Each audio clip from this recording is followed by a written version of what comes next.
Генийн түлхүүр 26.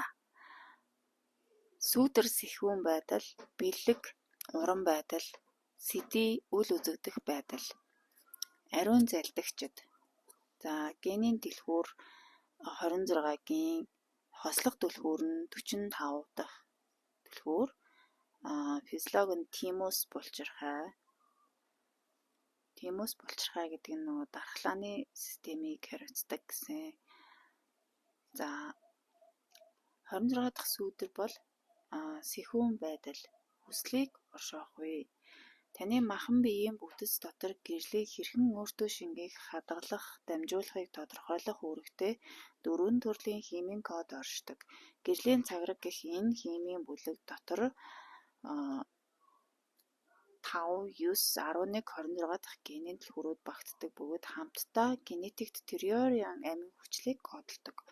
Таны ДНХ-д нэвтрүүлдэг гэрлийн давтамжаас хамааран эдгээр кодууд өөр өөрийн биохимийн процессуудыг идэвхжүүлэн, харилцан уралдуулж эсвэл зогсоож байдаг. Нарны гэрлээс ялгарах хэт улаан туяаны давтамжууд хэрхэн таны биеийн эрүүл мэндийн чухал хэсэг болсон витамин D-г ялгаруулдгийг шинжлэх ухаан нотолсон. Таны биеийн эрүүл мэндээр зогсохгүй сэтгэл санаа, оюун, цаашлаад сүнслэг эрүүл мэндийг тодорхойлох олон төрлийн химийн кодуудыг гэрэл өөртөө агуулж байдаг. Өөрийн биед нэвтрэх гэрлийн давтамжийн өндөр номыг санаатай ба санамсаргүй тохируулах хүч танд бий гэдгийг энэ генийн түлхүүр илчилдэг. Ингэснээр та ДНХ-гээрээ дамжуулан өөрийн бодит байдлыг өөрчилж чадна. Нам дор давтамж нь айдсаар удирдуулдаг тул энэ давтамж дээр таны ДНХ бүхэл биеэр чинь амьд үлдэх зааварчилгааг өгдөг. Ийм хязгаарлагдмал өгөгдлийн хүрээнд өнөөдөр манай дэлхий захирагддаг. 26 дахь генийн түлхүүр нь хүний хүслээр дамжуулан гэрлийн давтамжийг ашиглахтай холбоотой тул териорем бүлэг дотроо онцгой үүрэгтэй. Өөрөөр хэлбэл та өөрийн хүслээр дамжуулан гэрлийг хугалж өөртөө ашигтайгаар эргүүлж болно. Энэхүү генийн түлхүүр нь хүслийг зөв зүйлийн төлөө хөг нийлэмжтэйгээр ашиглахтай холбоотой. Та өөрөө зүтгэж барьж авахгүй бол юу ч тань дээр ирэхгүй гэсэн ойлголт өнөөдөр дэлхийд ноёлсон. Сүүдрийн давтамж дээр та ухамсарлаагүй айдсаасаа болж байгаль дэлхий амьдралын амар хялбар урсгалд итгэж чадахгүй болсон байдаг. Энэхүү айдсаас үүдэн өөрийн амин хувийн хүслийг нийтийн эсрэг дэнсэлж амьдралыг удирдах гэж оролддог. Ингэснээр сэхүүн байдлын 26 дахь сүүдэр таны амьдралыг эзэмдэж байна.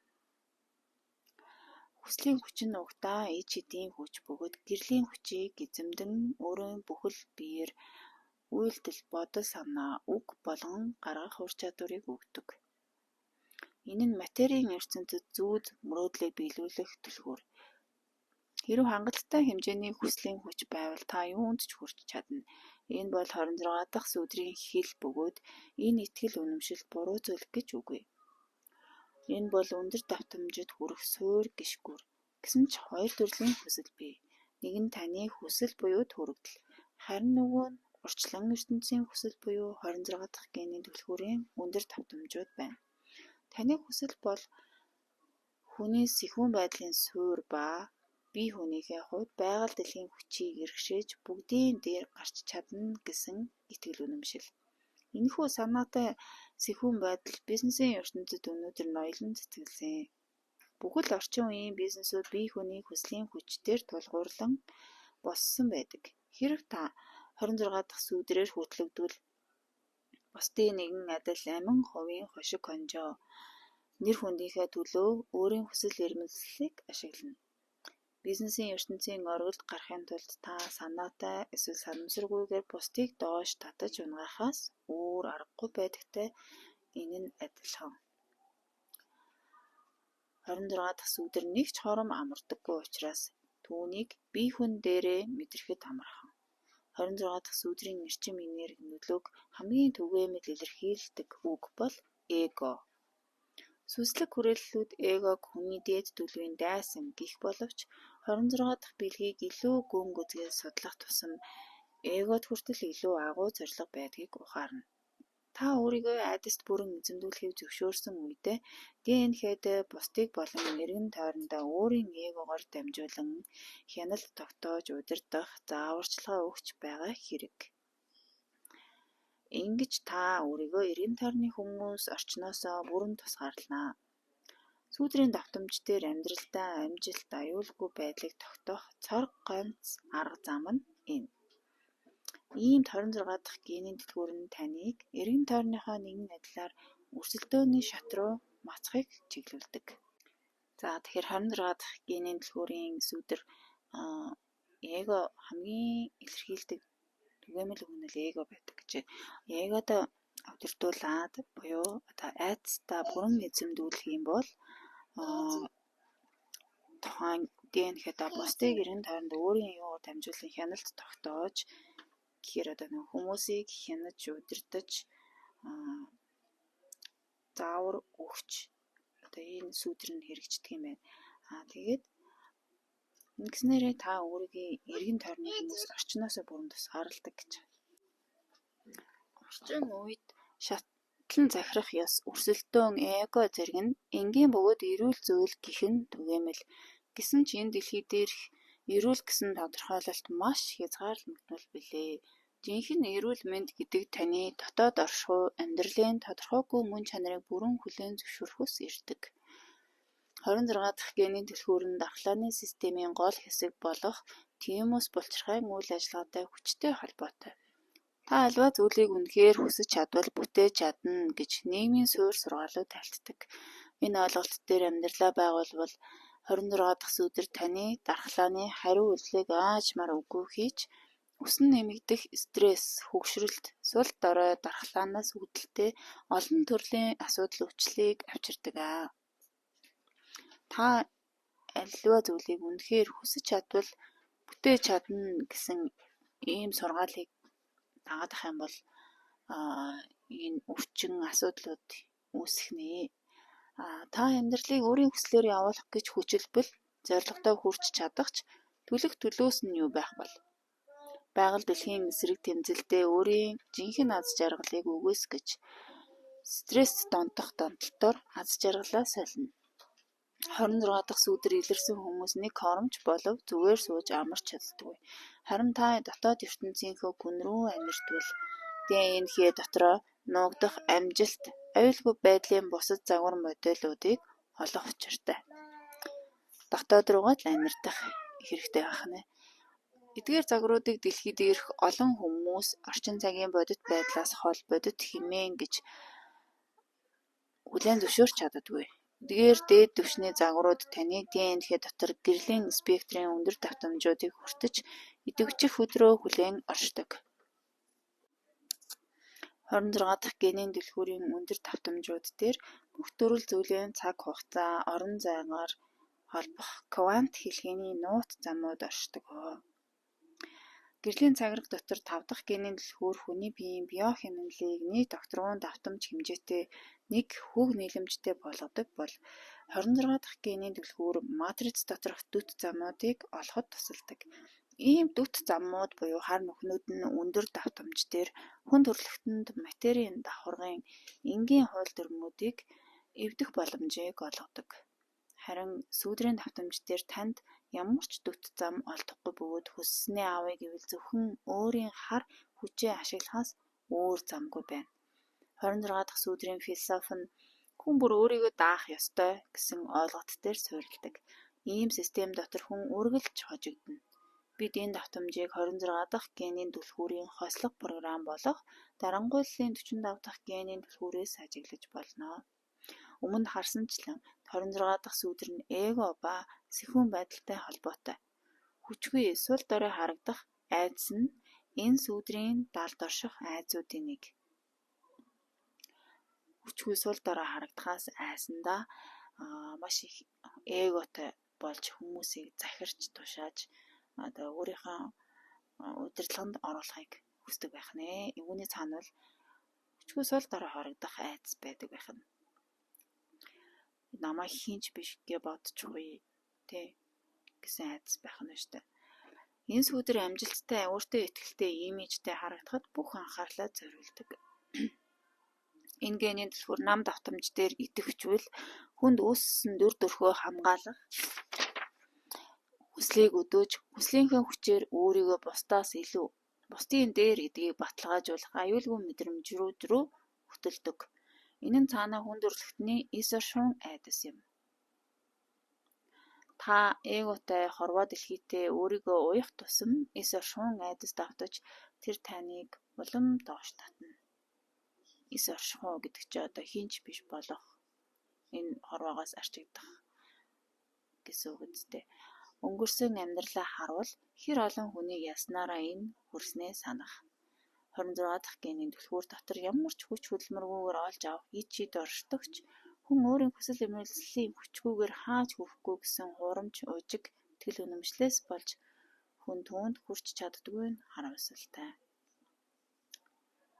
Тэгэхээр 26 дахь генийн түлхүүр бол ямар ч хүч хөдөлмөргүйгээр олж авах тийм ид шид оршдог гэж байна. Гэтэл хүн өөрийн хүслээрээ л авна гэд эгонд томроод бусдад нөгөө сүүдрээ харуулад бусдыг дарангуйлаад тий өөрийгөө одоо мундаг гэж харуулах гээд баг зүгээд ингээл байх тусмаа улам нөгөө их хүч шаардаж маш их хүчээр өөрийнхөө одоо нэг хар хүчээр л нэг юмд хүрдэг болдго юм байна. За тэгээ сүүдрийн дарагдмал төлөв нь болохоор ирхшээл. 26 дахь сүүдэр нь маш овжин залхай байж чаддаг. Сэхүүн байдал дарагдмал төлөвт орохдоо ирхшээл болж хувирдаг. Үүнийг мэхлэх буюу далдуур ирхшээх гэдэг. Ийм хүмүүс бусдыг доош нь хийх, буруутгал, ичгүүрийг нууц зэвсгээ болгон ашиглах замаар бусдыг ирхшээдэг. Бусдыг доош нь хийж хинч биш гэж мэдрүүлж байгаад өөрийнхөө эрхэнд оруулдаг байх нэ. Иймэрхүү үйлдэлээ өөрийн мэдлгүй хийдэг тул тэд хэсэг үйлдэлдээ бусдад үзүүлэх нөлөөндөө хариуцлага хүлээдэггүй, харамсдаггүй гэж байна. 26 дахь сүүдэр байгалийн овжин залмихын ашиглан өөрөөс нь дорд мэт айдас суурьтай мэдрэмжүүдийг өгдөг. Залмихын ашиглаж ижил хүмүүс өөрөөс нь би энэ хүнээс доогуур юм би шүү гэсэн тийм айдсыг мэдрэмжийг нэг тийм айдсын мэдрэмжийг хүмүүст өгдөг байна. Тэгээд айдас цуурсан бардам сэтгэл нь үргэлж бусдыг эрхэндээ оруулдаг. Нөгөө нэг хинч биш байх, бусдаас доор байх гэсэн айдас байгаа шүү дээ. Эс оршихуун айдас. Тэр айдастай суйрлаад бардам сэтгэл нь үргэлж бусдыг эрхэндээ оруулдаг гэж. Энэ бол энгийн боловч үхлийн аюултай тэнцэтгэл. За сөрүүлзэгч төлөв нь болохоор ихэрхүү. Сэхүүн байдлын шууд ил харагдах төлөв нь ихэрхүү байдал. Ийм сэхүүн бардам сэтгэлийг эго гэдгээр нь бид сайн мэддэг. Бүхий л нам давтамжууд нь цаанаасаа л тусгаарлагдмал чанартай. Бусдад ихэрхэж гайхуулна гэдэг өөрийгөө тод томруунаар харуулахын тулд бусдын анхаарлыг татахтай ажил. Бусдад ихэрхүү хандаж байгаа нэгэн өөрийнх нь үг үйлдэл санснаас нь эсрэг үр дагавар авчирч байгааг ухаардаггүй.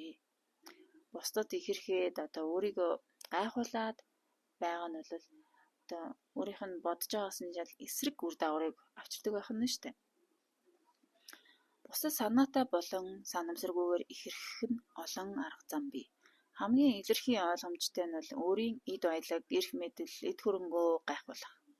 26 дахь генийн түлхүүрийн дээд давтамжууд нь цаанаасаа эерэг анхаарлыг өөртөө татдаг болно. 26 дахь сүүдэр нь бол атаархал, үзэн ядалт, шунлыг өдөө хатгадаг. За тэгэхээр ингээл нөгөө эд хөрөнгөө гайхуулаад, эрх мэдлээ гайхуулаад, бусдыг ингээл басамжлаад ихэрхээд байхаар хүмүүсээс ямар хариу урал авах вэ гэхээр атаархал, үзэн ядалтыг авдаг байх нэ. Эргэн тойрны хүмүүсээс. Гэтэл бол тэгээ дээд давтамж дээр бол энэ цаанаасаа эерэг сайхан анхаарлыг өөртөө татдаг байх нь шүү дээ. За ийм хүмүүс агуу уур хилэнгээ барьсаар эцэстээ тесрэх үедээ бардам сэтгэлийн хамгийн ой гутам дүр зургийг харуулж бусдын дургуйцлыг хүргэдэг. За 26 дахь бэлэг бол уран байдал буюу зүрхний маркетинг гэнэ. Та 26 дахь генийн түлхүүрийн бэлгийн түвшинд хүрснээр та амь амьдралын нууцыг ухаарна. Хүний хүсэл, санаа зорилго хоёрын түвшинд ялгарна. Намд ор давтамж дээр 26 дахь сүүдэр амьдрал зорьсондоо хүрэхийн тулд хамаг хүсэл хүчээ шавхах хэрэгтэй гэдэгт итгүүлдэг бол сүүдрийн давтамж дээр жинхэнэ зүүд мөрөөдлөө мэдэж чадахгүй. ДНХ-гийн тань ороомог дотор таны дээд хүслүүд нуугддаг. Эдгээр зорилгыг зөвхөн хар хүслээрээ бодит байдал болгох боломжгүй. Хар хүслээрээ бодит болох боломжгүй. Дээд давтамж дээр очиж л таны жинхэнэ хүслүүд, дээд хүслүүд гарч ирдэг. Харин та бие хүнийхээ хүслийг бүхэлд нь байгаль дэлхийд даатгасны дараа л таны дээд хүсэл биелэлээ олох боломж сая бүрдэнэ. Таны дээд хүсэл нь дэлхийн ертөнцид тулгардаг зүйл гэхээс илүүтэй долгионы тааруулан холбогддог зүйл болохыг ойлгосны дараа бууж өгөх үйл явц эхэлдэг. 26 дахь бэлэг нь ямар нэгэн өөрийгөө шүүлтгүй бүрэн ухамсартайгаар эгогт нь өргөн алдаршуулдаг. Тэгэхээр сүүдрийн давтамжаасаа гараад дээшээ бэлгийн давтамж руугаа ороод гэсэн үг байна шүү дээ. Сүүдрийн ойлгоод тэнийг хүлээн зөвшөөрөөд тэгээд хамгийн гол нь өөрийнхөө давтамжийг л дэвшлүүлэх юм байна. Тэгэх юм бол бэлэг дээрээ очих нь байна. Амьдралын дээд зорилго өмнө тань гарч ирэхдээ чимээгүй санаа зорилготой мэт хүртэгдэнэ. Дотоод ертөнцөө сонсох тусам энэхүү санаа зорилго нь таны амьдралдаа хэлдэг үг бүхэн хийдэг үйлдэл бүрээнд нь ард оршдог болохыг ухаарна. Энэхүү санаа зорилгын тухай таны хандлага түүнийг энэ ертөнцид хэрхэн биелэлээ олохыг шийддэг. Тэгэхээр чиний гаргаад байгаа үг, үйлдэл, амьдрал дээр гаргаад байгаа ямар үг хэлээд байна, ямар үйлдэл хийгээд байна гэдэг түүний чинь ард нь дандаа дотоод ертөнцид чинь оршдог юм байна гэдгийг өөрөө ойлгох нь ш. Дотоод ертөнцөө хэрвээ сонсоод байх юм бол энэхүү санаа зорилгын тухай таны хандлага түүний ертөнцид хэрхэн биелээ олохыг шийддэг. Сүүдрийн давтамж дээр та энэхүү санаа зорилгодоо бардам сэтгэлээр хандаж улмаар түүнийг болоогүй байхад нь өдөөх, шахах зэргээр биелэлээ олоход нь саадуулдаг. Тэгэхээр өөрийнхөө дотоод ертөнцөөс гарч ирсэн тэр санаа зорилгоо бардам сэтгэлээрээ болоогүй байхад нь болцсон юм. Удахгүй болох гэж байна гэдэг шахаал тийм одоохон би ийм зорилготой хүрнэ гэл шахаал өдөөгөл байх тусам биелэлээ олоход нь саадуулдаг гэж. Бэлгийн давтамж дээр хандлага таны ДНХ руу дээд давтамжийг уран оруулдаг. Илүү цэвэр давтамжууд нь таны бие дотор шинэ бичил процессуудыг идэвхжүүлдэг. Улмаар таны дархлааны систем илүү хүчтэй болж эрүүл мэндийн байдал чинь харьцангуй сайжирна.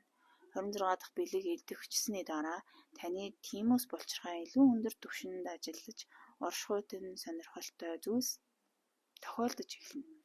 Юуны өмнө таны бие махбод сэтгэл санаанд цаанаасаа л халуун дулаан мэдрэмж төрж эхэлнэ. Тимус булчирхайн дээд ажиллагаа нь таны цээжийн хэсэгт зөөлөн чичиргээ өгч зүрх сэтгэл цаанаасаа л илүү нээлттэй халуун дулаан мэдрэмжүүд төрж эхэлнэ. Бие дотор энэ давтамжуудыг юу идэвхжүүлээд байгаа нь гайхалтай санагдаж байвал хариулт нь энгийн. Та ердөө л өөрийн санаа зорилгыг сонсож эхэлсэн хэрэг. Дотооддоо орших дээд зорилгоо сонсож эхэлжээ. Юу ч хэлгүйгээр түүний дуу хоолойг сонсож эхлэх үед гэрлийн дээд давтамжуудыг та биедээ шингээж эхэлдэг. Тэгэхээр өөрийнхөө дотоод дуу хоолойг сонсохгүйгээр зөвхөн тархиараа би ийм юмд хүрнэ гэж нэг зорилго тавиал хар хүч гаргаал зөвхөн тархиараа сэтгэдэг шүү дээ. Тэгэхээр дотооддоо оршоод тэгээд ухамсартай холбогдоод өөрийгөө сонсоод эхлэх юм бол дотроос чи аяндаа тэр дуу хоолой гарч ирээд тэр зорилгууд чинь гарч ирэх нь байна. Тэгээд давтамж чинь дээшлээд цаг хугацааны ирэхээр эдгээр давтамж дээр өөрийгөө удаан хугацаанд барьдаг болсны дараа таны ДНХ дотор гений мутац явагдаж эхэлдэг гинэ. Өөрийгөө удаан хугацаанд дээд давтамж дээр бариад ахаар бүр гений мутац явагддаг гэж байна. Энэхүү генетийн өөрчлөлтөөс болж таны генийн кодыг хөрвүүлэх явц бүрэн өөрчлөгдөж өмнө нь далд байсан нууц код амьдралд тань гинет илчлэгдэнэ. Энэ нууц код таны дээд зорилготой хамааралтай. Энэ код тайлагдсны дараа таны амьдрал эргэлт буцалтгүй өөрчлөгдөнө. 26 дахь бэлгийн ямар нэгэн өөрийгөө шүүлтгүй. Бүрэн ухамсартайгаар таны эгог өргөн алдаршуулдаг. Энэ бэлгийг сэрээсний дараа та бардам сэтгэлд ямар ч асуудал үгүй болохыг ухаарна. Бардам сэтгэл бол уран байдлын нам дор давтамж дээрх хувилбар. Бардам сэтгэлийг бүтээлч байдлаар ашиглаж чадвал тэр маш хүчтэй, мөсгөлөнтэй зүйл болон хуурч чаддаг. 26 дахь бэлэг нь анхаарал өртөх маш их дуртай. Тэрээр анхаарал татах гэж бүтээгдсэн. Энэ бэлэг хэн нэгэнд бүтээгдэхүүн үйлчлэгээ, өөрийгөө эсвэл үнэн гэх мэт ямар нэгэн зүйлийг худалдахаар бүтээгдсэн. 26 дахь бэлэг нь бусдад итгүүлж борлуулахын тулд аливаа зүйлийг гоёж чимэглэх маркетер шинжтэй. Аливаа бүтээгдэхүүн эсвэл үнэнийг зарж борлуулахын тулд та өөрийгөө нийтийн өмнө харуулахаас өөр аргагүй. Та хүн бүрийн дотор орших өөртөө итгэх бардам сэтгэл эгог бүрэн хүлээн зөвшөөрч дээд зорилгынхоо төлөө түүнийг ашиглах хэрэгтэй. Өөрийгөө бүр нийтийн өмнө харуулахаас өөр аргагүй гэж шүү дээ. За 26 дахь бэлэг нь ясны хэрсүү байдлыг өөртөө агуулдаг. Энэ бэлгийн тасламжтай хэлий гэснээ хүргэхдээ та эгоны хүчийг ашиглаж чадна. Үүний тулд та түүнийг бүрэн хүлээн зөвшөөрөх хэрэгтэй. Олон төрлийн сүнслэг хүрээллүүд эгог ялан дийлэх ёстой, давах ёстой сөрөг зүйл мэт тайлбарладаг. Гэвч ямар ч зүйлийг ялах замаар давдаггүй. Зөвхөн өөртөө шингээж хүлээн зөвшөөрч түүнд жаргах замаар эгог давж болно. Энэ бол эгонд баясах бэлэг билээ. Уран байдлын бэлгээр дамжуулан таны эго урлагийн нэгэн хэлбэр болж хувирдаг. Үндэсний ясны тухай ой санамж энэ бэлгээс ирдэг бөгөөд өөдөөсөө харах үнтэй яг ямар хэлээр ярихыг зөн совингоороо мэдэх чадвар бол энэ. Үзэгчдийг өөрийн эрхээр удирдах чадвар нь нам дор давтамж дээр айдсыг ашиглан худалдах тактик хэрэглэдэг тул маш аюултай байдаг. Гэвч дээд давтамж дээр айдсаас ангид үедээ 26 дахь бэлэг хайраар дамжуулан өөрийгөө борлуулдаг. Энэ бол зүрхний маркетинг билээ. Хүнслэг хүрээллүүдийн өөр нэгэн үздэггүй үг нь иргэшээлтэд оруулах билээ. Бусдыг иргэшээх нь нээлттэй, шударга үедээ үсгэлэнтэй зүйл байж чаддаг. Дуу хөгжим тэргүүтэй урлаг уран сайхан бол нэг төрлийн иргэшээх хэлбэр. Хүн төрлөختөн иргэшээлээр дамжуулан доод давтамжаас дээд давтамж руу хөөрч болно. Энэ бол 26 дахь бэлгийн авьяас бэлэг билээ. Энэ бэлэг иргэшээлдээ оруулж байгаагаа танаас нуухгүй тул та буулт хийж түүнд автах эсвэл түүний өгөх зүйлийг үгүйсгэх хэсэг нь таны сонголт.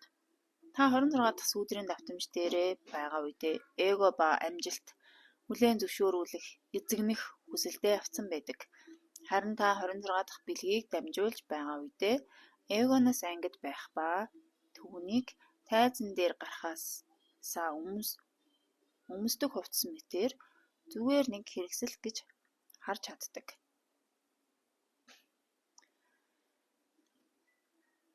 За 26 дахь CD буюу үл үзэгдэх байдал. Улаан мөнгөн усны талбай. Эгог даван туулахын тулд хүн эхлээд тавьж явуулах хэмжээний эготой байх хэрэгтэй гэсэн эртний нэгэн үг байдаг. 26 дахь генийн түлхүүрийн сургаалыг нэг өгүүлбэрт багтаая гэвэл ингэж хэлж болох юм. Анх хятадын ичинд энэ хексаграммыг агуу нэгний номхруулах хүч гэж нэрлэдэг байсан. Бэлгийн түвшинд энэ бол хүний эгог номхруулах үйл явц. Нам дор давтамж дээр эго амьдрал дуяанаасаа алдуурах үедээ сүрэл дагуулдаг. Та эгогоо илүү анзаарч барьж авдаг болох тусам таныг барьсан суларч та түүнтэй тоглож сурна. Гэсэн ч таны ДНХ дотор агуу нэгнийг номхруулах хүч гэх ёр бусын мутацлах үйл явц эхлэх цагаа хүлээж байна. Үүнийг зөвхөн 26 дахь CD-гээр дамжуулан гүйцэлдүүлэх боломжтой. Та зүрх сэтгэлээ амьдралд илүү ихээр нээж өгөх тусам Таны тимус булчирхай өндөр цэвэр давтамжийн чичиргээг үдүүж, болцоот булчирхааны дээд түвшний ажиллагааг сэргээдэг. Болцоот булчирхай нь таны уурэг тархинд огторгуйн ухамсарт нэвтрэх химийн арга замыг нээж өгдөг гэж эзотерик системүүд үздэг. Улмаар агуу нэгнийг номхруулна гэдэг нь угтаа таны бие дотор макро ба бичил ертөнц хоорондын уулзалт болохыг та ухамсарлана. Үл үзэгдэх байдлын 26 дахь сэдийн өндөр түвшний ухамсарын дамжуулалтууд дундаас маш өвөрмөц байдлаар илэрдэг сэдий. Энэ түвшинд үл үзэгдэх байдал гэдэг маш олон зүйлийг хэлж болно. Эртний Хятадын таоистууд 26 дахь генийн түлхүүрийг мөнгөн усны агуу улаан талбай гэж тусгаалan нэрлэдэг байсан. Мөнгөн усыг гаргаж авдаг чулуун тод улаан өнгөтэй байдагтай холбоотой. Таоистуудын хувьд улаан өнгө нь алхимид мөнгөн усны өвөрмөц шин чанарыг төлөөлдөг байв. Мөнгөн ус нь 26 дахь сэдийн мөн чанарыг өөртөө агуулдаг. Өөрөөр хэлбэл мөнгөн ус нь орчинтойгоо нэгдэн нийлэх, үл үзэгдэх мэт өөрийгөө нуун далдлах чадварыг төлөөлдөг. Энэ бол бие хүний хүсэл, орчлон ертөнцийн хүсэл хоорондын ялгаа.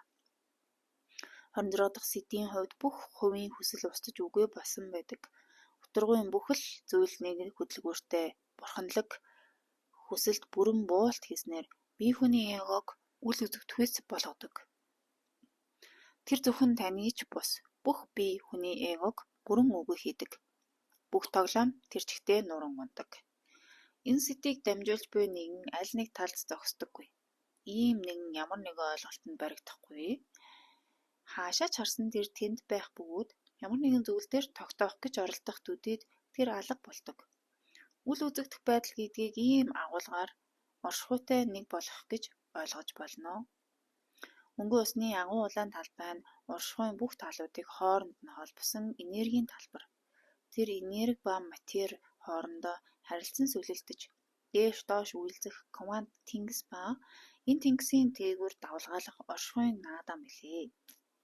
Энэ квант тэнгисийг эзэгнэгч болсон нэгэн оршихуйгаас тусгаарлагдалгүй оршихуйн тэнгис чөлөөтэй хөдөлж бурхантай наадагч нэгэн болдог. Тоглох нь 26 дахь сэдийн мөн чанарын томоохон хэсэг.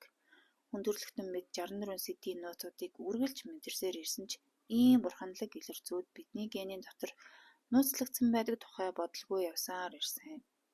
Хүний түүхийн туршид сэдийн нарыг бидний биеэс гаднах орших хүндүртэй бурхан архетипэд далдын хүчнүүд мэтээр дүрсэлж ирсэн. 26 дахь генийн түлхүүрийг Норс домгийн Локи, Америкийн Индиан Койот, Хиндугийн сармөгчин бурхан Ханума зэрэг овжин залтай бурхтаар төлөөлүүлдэг. Тэдгээр нь хэлбэр дүрсээ өөрчлөхийг төлөөлдөг агуу архетипууд билээ. Кельпийн Мерлин нь үл үзэгдэх хүчний архетипийг төлөөлдгийн адил 26 дахь сэдийн ич эдтэн мэт нарийнч тоглоомтой чанарыг өөртөө агуулдаг. Эдгээр архетипуудаар дамжуулан бурханлаг нэгэн нь өжөөнтэй, нарийнтай, заримдаа овжин залтай талаа харуулдаг. Энэхүү сэдийг дамжуулагч хүн төрөлхтөнд амьдралын хит онц ноцтой хүлээн авах хэрэггүй болохыг заадаг. Тэд биднийг агуу үнэн рүү залдан оруулдаг. 26 дахь генийн түлхүүр нь эгоны мөн чанарыг өөртөө агуулах ба мархтангийн чадвартай. Сэдий түвшинд эдгээр бэлэг нь бурханлаг баяр хөөрийн төлөө байдаг. Ийм хүмүүс бүтээлийг хайрлах хайраад дамжуулахын тулд бүх мэдлэг чадвараа зориулдаг. Тэд оюун ухааны хариултад донтох донтолтыг өөртөө татахын тулд маш ярвагтай комплекс сургаалуудыг бүтээж чадах хэмжээнд огторгуун квант талбарын хэлийг эзэмссэн байдаг. Тэд ямар ч арга зал, товч, дүт, зам, хар нүхнүүдийг ашигласан. Тэр нь таны анхаарлыг эцэстээ юу ч хамаагүй юм байна гэхдээ үнэн рүү татахын төлөө байдаг. Юу ч ухамсарыг өөрчилж чадахгүй. Энэхүү энгийн үннийг ойлгоно гэдэг хүн бүх хүндрэлтний амьдрал угтаа ямар ч утга учиргүй ухаарахад оршино. Гэвч энэхүү утгагүй байдал нь оршин байхын агуу чанарын хаанч хүрэхгүй бөгөөд харин ч бидний эргэн тойрны гоо үзэсгэлэнг илүү тодруулдаг. Юунаас ч илүү бид түүнээс болж тоглох гэж амьдрах болно. 26 дахь сэдийтэй тоглоно гэдэг нь бүхэл санаа зорилгоо тавьж явуулахыг хэлнэ. Ийм хүмүүс дийлэнх хүний хувьд учир битүүлгээр үл үзэгдэгч байдаг.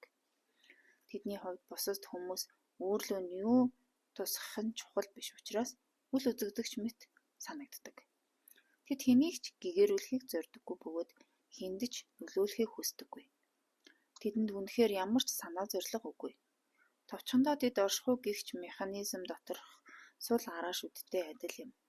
Тэд хүмүүсийн тавьж явуулж чаддгүй хууль дүрмүүдийг өгөөсгдөг. Тэд ердөө би чадах юм чинь гэсэн шалтгаанаар оршихуйн давалгааг эргүүлэн бушигруулах залдагчид билээ. Хачирхалтай нь ийм л ямар ч өөрийн гэсэн зорилгогүй хүмүүс хүний ухамсарын түүхэнд хамгийн том уулгамар үлдээсэн байдаг. Бид тэдний оюун ухаанаар ойлгож чадахгүй, буулган тогтоож чадахгүй учраас нэг бол тэдний өгөөсгөх эсвэл тэдэнтэй хамт инээхээс өөр сонголт үгүй. Инээд хөөр бол 26 дахь сэдийн жинхэнэ үг билээ. Тэдний инээд хөөр оршихуйн агуу улаан талбайгаар нэг жингэнэн цураатах төсөөлгүй холбоотой хонхнууд мэт билээ. За ингээд дуслаа.